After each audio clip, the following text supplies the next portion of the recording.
بسم الله الرحمن الرحيم. السلام عليكم ورحمة الله وبركاته. waxaan ku soo laabtay maanta walaasheen course dad ogeydeen ba waa inantii xanuunsanaysay lacagtii aad soo dirteen waan la daahay maaragtay sabab jira awgeed course markii lacagta ay soo dhacday aan rabay inaan u keeno waxaan ogaaday in Itoobiya aaday waxay aaday Tirdhaba baaritaan baa loo soo sameeyay xanuunkeedu waa sidii halkan ba laga yiri Soomaaliland un baa Itoobiya laga soo yiri inaan dalka gudihiisa lagu qaban karin hadda waxaan u imiday inaan guddoonsiyo lacagtiinii aad soo dirteen lacagtii waxaan ula daahay koosoo markii hore maqnayd iyo markii dambe aniga oo hawlahaygu iska yara bateen oo waqti u waayay sidaa darteed baan maaragtay lacagtii dib ugu dhacday laakiin alxamdulillah maanta waan sidaa waana noo imi koos marxaladeedu waa sidii hore ku ogeydeen uun caafimaadkeedu xanuunkeedu waa halkii uun waxay u baahan tahay in dalka meelan ahayn la geeyo kharash bayna u baahan tahay halkan bay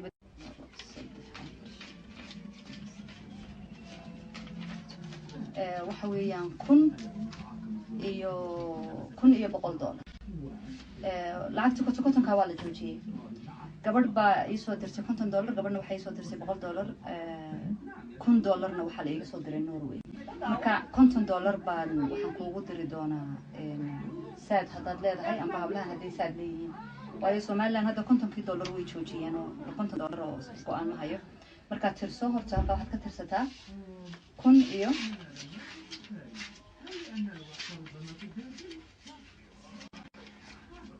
$100 $50 baad aniga igu leedahay ana kuugu ridayo saad insha Allah lacagtiini waan guddoonsiiyay $1,000 iyo $100 bay gacanta ku haysaa $50 aniga saadka uga shubi doona insha Allah ummadda Soomaaliyeed ee koos daawanaysa daawanayay sanadkii dhamaaday koos xanuunkeeda koos waxa weeyaan xanuunkeedu horta waa mid wax laga qaban karo qalliin bay u baahan in la qalo in maadaragtay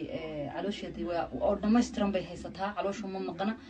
problemku waxa weeyaan qaybta hoose ee walamadka mindhicirradii baa halkan saxaradii baa kalida looga sameeyay 5 sanadood bay ku jirtaa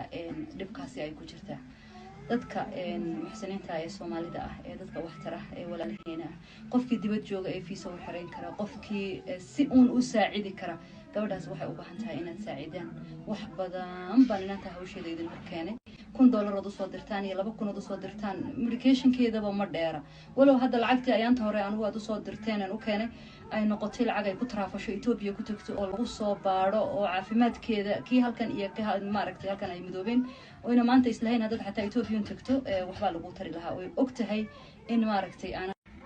iyadana Allah u barakeeyo idinkana ajri xasanaad Allah idinka siiyo nin walba meeshuu ka dhiban yahay Ilaahay subhanahu wa ta'ala kaga dulqaado qofkii xanuunsanaya caafimaad sariican Allah ku siiyo qofkii xidhan Allah kaga soo daayo qofkii walba meeshuu dhib ka tabanayo Ilaahay subhanahu wa ta'ala dhibaatada haynaga dulqaado